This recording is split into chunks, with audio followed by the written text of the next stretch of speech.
Hello again, MMA True Believers. This is Jason Burgos for Sherdog.com, and with me tonight is a veteran of the combat sports game, having been in it now for 10 years. She was the inaugural Bellator strawweight champion and recently returned to MMA after 3 years away with a first-round TKO of destruction of Jamie Nivare at Combate Americas 31. She makes her return at Combate Americas cage on August 2nd in Fresno, California. She is the Warrior Princess, but honestly, after this career, she should be called the Warrior Queen. She is Zoila Frausto. Zoila, thank you so much for tonight, for giving me some time, because we're close to the fight, and I know, it's getting a little crazy when it gets close to the fight. It definitely is. It's a crazy night, and I still got a couple of hours to drive, so. Okay. Wait, where are you driving to? Sacramento. I usually train in the morning there, Mm-hmm. Team Alpha Male, so. Well, not a couple hours, about an hour and a half, depending on traffic. But yeah, so I try to get there as soon as I can before it gets too late to rest and get up for wrestling. How many sessions do you do a day? Is it 2? Is it 3? How many do you? It just depends on the day. Usually Monday, Wednesday, Friday, I'm doing about 3 sessions a day. Mm-hmm. Tuesday, Thursday, I'm doing about 2, sometimes 3. Saturday is usually about 1, sometimes 2. It just really depends on the day and how I feel, and the type of recovery and stuff that I need. So, and what I need to work on. So, it just really depends. But a lot more than my doctor would like me to. But, I do what I do. So, is there a specific reason why the doctor's not for that? Recovery. Well, I have a specific doctor that I work with now. Andy Galpin. Okay, yeah, I know him. Yeah. So, I mean, I overtrain. Okay. A lot of athletes do, and I've been doing it for many years, and it's just how I feel. It's just how I get my confidence. And but working with him, there's a lot of things that I've been noticing that it's a lot better now since listening. So. Now, the first main specific question I wanted to ask is, the last time we talked, you mentioned how you were on a 1-fight deal with this Combate Americas, first fight with them. So what made you decide to stay on with Combate? Did you, in that time, because you had a very impressive win, like I mentioned in the opening, did a Bellator or UFC or any promotions come calling? Because, I mean, you would be, at least for those two promotions, a fantastic addition to their flyweight division. Or, did something Combates do in your time with them that made you say, yeah, you know what, this is the right fit, I want to be here? I did get some calls from other organizations, but I was happy with the way I was treated, and like I've mentioned before, I just want to go where I'm going to be treated right. I've been doing this for a very long time now, and it really comes down to who's going to treat me right, especially as an athlete, and that's really important to me nowadays. So here I am. Were there any specific things? I mean, like, you've been in this game a long time. You've dealt with very different promotions all over the place. So what did they do that made you, really say, you know what, this is a little different than the normal. This is, something that I want to make long term? Were they just very welcoming? Were they, did you have like a dressing room and they separated the red M&Ms from the green M&Ms? Something fascinating or different. What did they do? Everything, all the above, you name it. They just went above and beyond, I think, to sign me, and I was happy with it. And even after signing me, they've been pretty good to me. So I'm happy, from the first time with the promotion, and it shows too. That last fight, my training, I feel better, and things are looking better, and I couldn't ask for anything more.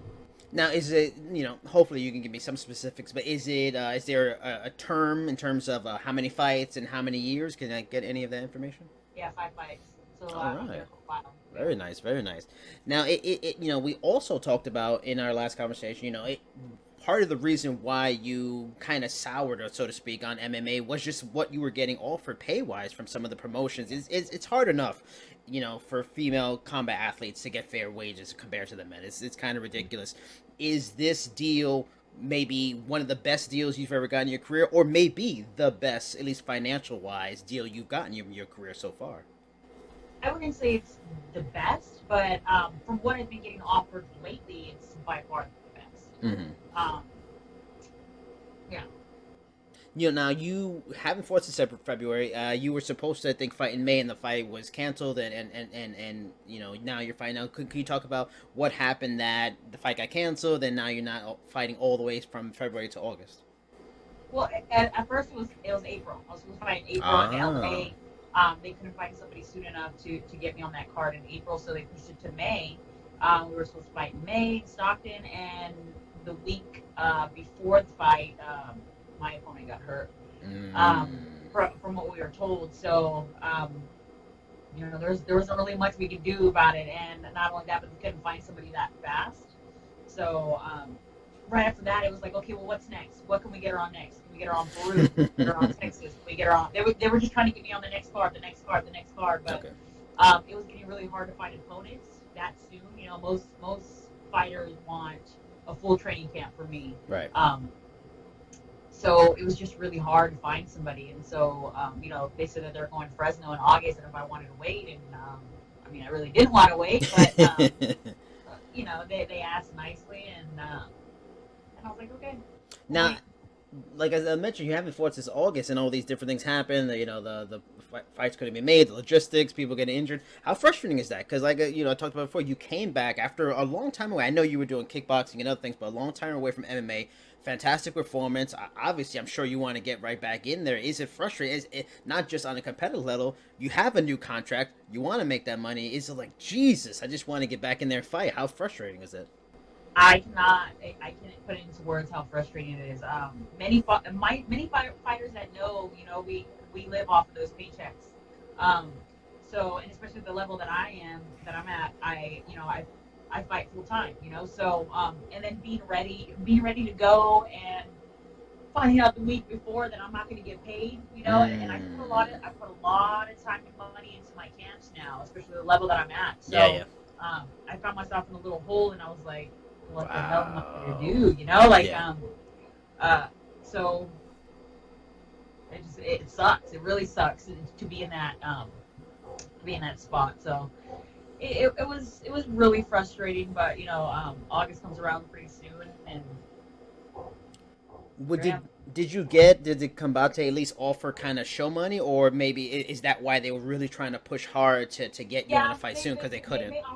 They did. They offered me show money, so that helped. Yeah. An awful lot, and they didn't have to do that, especially that soon. So I was able to make it through, up until now. So I'm I don't know. It would have been nice to win show and win money. Of course, yeah. Beggars can't be choosy. Not only that, but I don't think any other promotion would have done that for me. You make it to weigh-ins, and and that happens. But yeah, if the fighter doesn't make it to that, it's not anything that's going to be great. So, how does that affect sponsorships? So, do you still get your sponsorship money, or you only get sponsorship money if you are on the show, on television, those kind of things? That really depends on the sponsor. I have some sponsors that I know personally that did help me out. And then there are other sponsors that were, if you fight, then we'll pay you. And then again, I wasn't getting paid that much money to begin with when it comes to sponsors for that fight. So it's half and half. It just really depends on who the sponsors are, and that's really it. Now, to get some clarification, I couldn't really tell. You're heavily being marketed for this fight. Is your fight the main event or is the co-main event? I believe it's the main event. Yeah. I've been told it's the main event, so. Yeah, because I was looking on Tapology had a different name in the main event, but then again, the information could be wrong. But now that is clear, you are the main event. How big of a deal is that? You've been away for a while, but of course we talked about it before. You're a legit name. Everybody knows Zoila Frausto. You are a star in this sport for a long time, but still, you away for a while. You just had one fight already, main event. Is that part of why it's really Combate really stood out for you? You feel a level of support that is unmatched and pretty special. Is that a unique thing? So fast? Yes, absolutely. That's exactly what made me want to jump on that contract, was the way they make me feel. And that's it, really. Was that part of the pitch to you? Look, we want to make you a star at the forefront of this division. Yeah. Well, not the forefront of the division, but a star. I've been around for a very long time. I've made a really big name for myself. but it's not as big as it should be, you know. Yeah. So and they're behind, they're behind me when it comes to that. So I was like, hell yeah, let's go. Now break down this fight for me with Reina Cordoba. She's gotten finishes in all but one of her fights, and but the only that shows the dominance is just submissions, the stand up. She seems balanced everywhere. However, it was on the Costa Rican MMA scene. We're really unsure of what the Costa Rican MMA scene is really like. Have you been able to get a lot of footage on her, to scout her, and when you are scouting her, what do you see? Break her down for me in terms of where she has strengths and weaknesses and areas you have been really strategizing and preparing for. There's not too much footage of her. I mean, the footage that we were able to find, me and my coaches was fights like 3 years ago, 4 years ago. So the only one we were able to get our hands on was the one that she lost, fight that she lost. Mm-hmm. But she's been competing for a very long time, and she's a little older, so I can't take her lightly like any other fight. She's got a 9-1 record, regardless if it's all in Costa Rica and then just one fight here or not. She's coming to fight. She's coming to try to win. So I can't take her lightly, and she's really strong when it comes to that. When it comes to that judo background, and you don't win 9 out of 10 fights, and yeah. It can't all be fights that are thrown at you. Exactly. If you're fighting somebody in front of you and you have that record, you better be good. So I'm prepared for whatever she comes to bring, but I do believe I'm going to be the stronger striker. I do believe I'm going to be the better athlete, whether she's going to be maybe a little better at judo than I am or not. I feel like I have an advantage everywhere. I've been doing this long enough. She has too, but I feel I've been putting a lot of time and effort and money into this sport, and anybody that's going to stand in front of me is going to get held, and you're going to have to take a win from me, because I'm going to fight to the end, 15 minutes. 2 questions in one. Since we're talking about video footage and look at this, is that a big predominant part of your game? Some fighters like it, some fighters don't. I was just talking to Alex Gilpin a couple of days ago. He likes it, and then it kind of backfired against him against Lance Palmer because Lance Palmer changed his style a little bit. Is footage, watching videotape a big part of your game? And 2, if it is, and you don't have too much with someone like her, is a camp like this just based around, working on your skills, working on your technique, and making sure you're the best version of you going in to face her? In the beginning of my career, I never really watched any footage of anybody. I didn't care to watch any footage of anybody, and it was just, all about me. But throughout my career, I've always just kind of, there were little things that I was like, man, if I would have known, So now that I have this, I wouldn't say new camp, but I've been with CSA for half of my career now. So we do watch a little bit of tape, and it's just the beginning. I don't try to dissect every little bit of it. I'll let my coaches do that, but I'll watch just enough to pick up tendencies, to see what they like to do, to see what they're bad at, especially when it comes to striking, and and I go from there. Because a little bit of tape, I believe, is good. It's helped me out a lot. So I like it. I just try not to obsess with it, and try not to obsess with what they're really good at and freak myself out. I just watch just enough to be ready, to be prepared for what they're gonna do. Because people really don't change too much when it comes to fights, or they don't change too much when they go into deep waters. So when somebody's in trouble, they tend to do the same thing. So that's just kind of what I look out for. Now, another thing we talked about when we talked a few months back, because I was trying to get an idea what the reasoning was for your leaving MMA. Of course, it was the money thing. Weren't getting good offers, which was a bunch of bullshit anyway. And then also another thing was that you mentioned you soured on the sport just based on the fallout with your ex-husband. Now, with a camp back, you're now into second camp or your second deal with Combate. Now you have a new five deal. You've got support from the promotion. Is, not to say it was gone, but is your love for this sport and being a part of it like back to the way you want it to be, and at full strength, 100%? You are loving MMA, fully invested once again. Absolutely. I kind of left it just sour, about just the way that I was treated by Bellator when I left. I just the way I felt about it when I was with my ex, just everything about it was it was dark. It was really dark for me, and I needed it. And when it comes to fighting, period. So switching back over to MMA, or not switching back over to MMA, but fighting Muay Thai and fighting some kickboxing, and then coming back to it. I needed to get rid of that fear, and I did that first fight back, and then I just kind of went from there, and ever since then, it's just been like, man, I feel so much more comfortable. And in fights, I've never felt comfortable. I've never felt relaxed. It was always like tense, be tense, and when I was tense, you lose your breath. You have adrenaline jumps, and that was always happening for like 8 years that had happened. In all my fights. So this last fight, finally, it all came together. I was calm. I was relaxed. Like I was like, let's have fun. I went out there, and fun lasted a minute and 52 seconds. And I'm like, damn. All these years, it took me all these years to be able to like just relax, be cool, have fun. Okay, so I truly have fallen in love with it again. Putting it all together, people don't understand. Like all these sports are different. Boxing's different than Muay Thai. Kickboxing's different than Muay Thai and boxing.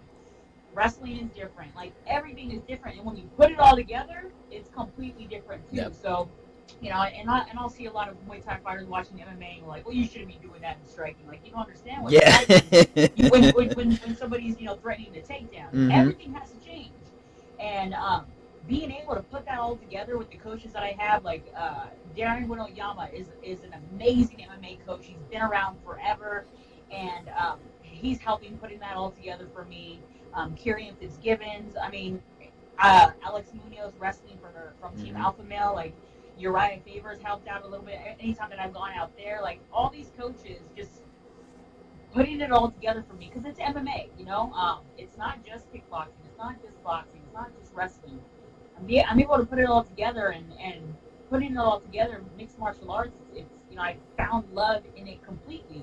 Because I have so many different tools now, and wherever the fight goes, I can do that, or I can put the fight where I want it to go. So definitely falling in love with it again, and we'll see. Would you say that, like now more than years ago, are you surrounded by the best situation you've ever been in terms of training partner, coaches? I know you said you had the same coach for a lot of your career, but Uriah Faber, I guess, is new. Alex Munoz is new. Are you in it's almost a perfect storm. You're in love with the sport again. You are a better version of yourself because of the work you do with kickboxing. And are you surrounded by the best group to take you to a whole nother level than ever before? Absolutely. It's when it comes to the coaches, when it comes to the training partners. Like my main training partner for this fight was Alexis Davis. Like nice. She's getting ready for almost the exact same fighter that I am, and I'm getting ready for almost the exact same fighter that she is. On a different level. So being able to work with somebody like that, and she's a woman, I get a lot of work from men too, and that's a really good look. I got high-level men that are MMA fighters, I got high-level men that are Muay Thai fighters. Getting all those different looks, being able to work with Alexis Davis. My sister is a monster. She's super fast. Mm-hmm. Jenna Fabian, she's at a PFL tournament. Like, she's big. She hits hard. I have so many high-level women that I can work with at CSA, and it's a blessing, So I'm more than excited to get in there with this girl because it's like, what is she gonna show me that I have not seen? Mm-hmm. On a high level, on a really high level. She might have really good judo, and I'll give her respect for that. But she's not going to show me something that I haven't seen, and I think I have the upper hand for this.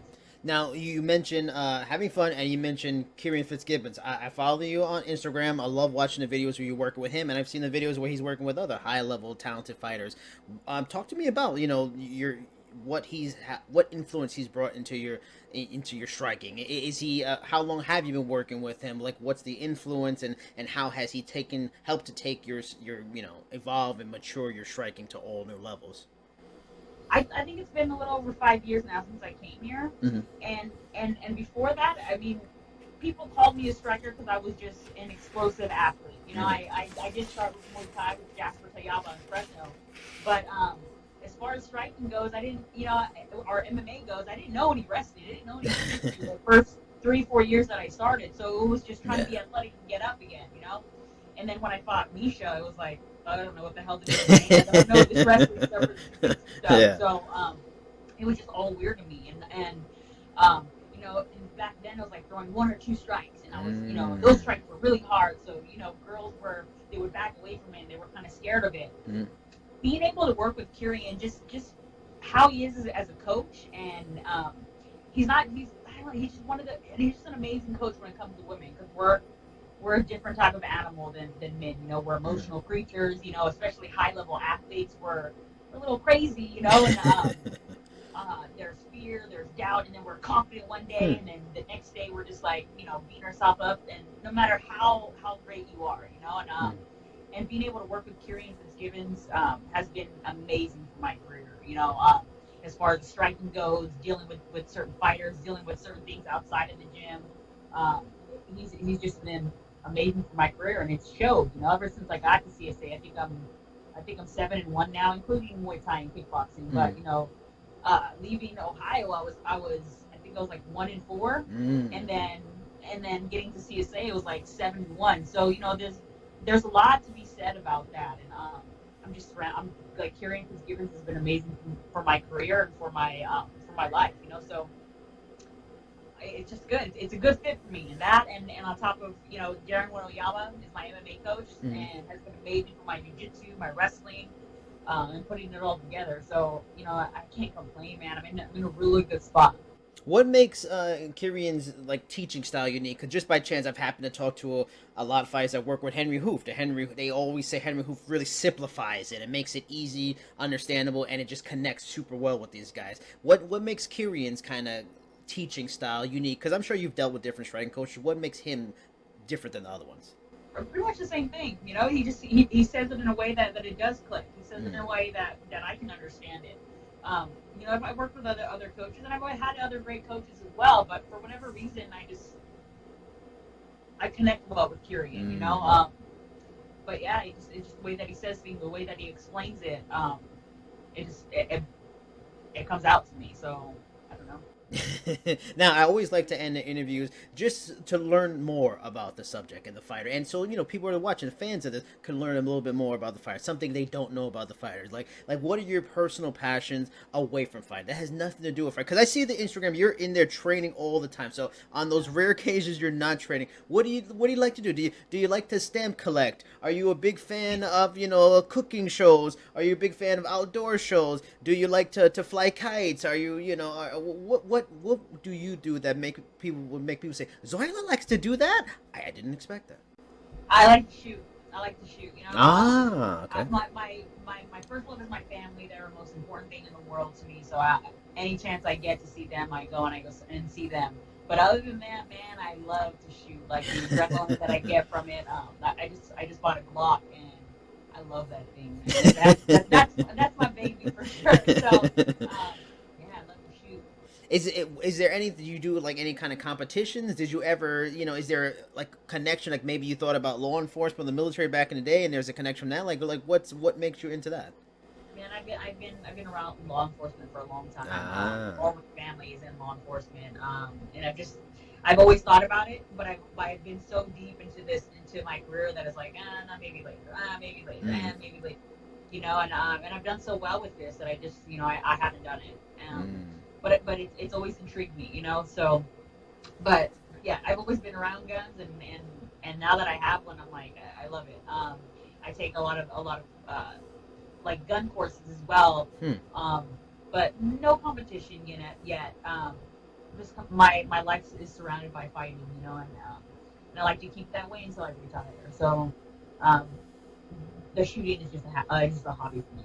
So we have a high level fighter, badass striker. She likes Glocks. She can shoot guns. I mean, clearly, if the MMA career doesn't work, Black Widow, the next Black Widow, seems very obvious. I mean, has Blackwater possibly called you a private a company job? Are we expecting special forces if the MMA thing doesn't? I've mentioned stuff like that to a few people. You know, I would love to do something like that, some sort of protective or executive protective service. But you know, I'm very much into this, but you know, who knows? When I retire, you know, we'll see what doors open. But yeah, I would love to do something like that. You know, I can do it with my hands. I can do anything. So maybe Frausto Sisters bodyguard agency. Yeah. I've actually mentioned something like that to her. We've talked about something like that. because she's a shooter too. You know, Ah. she's got her guns as well, and so you know.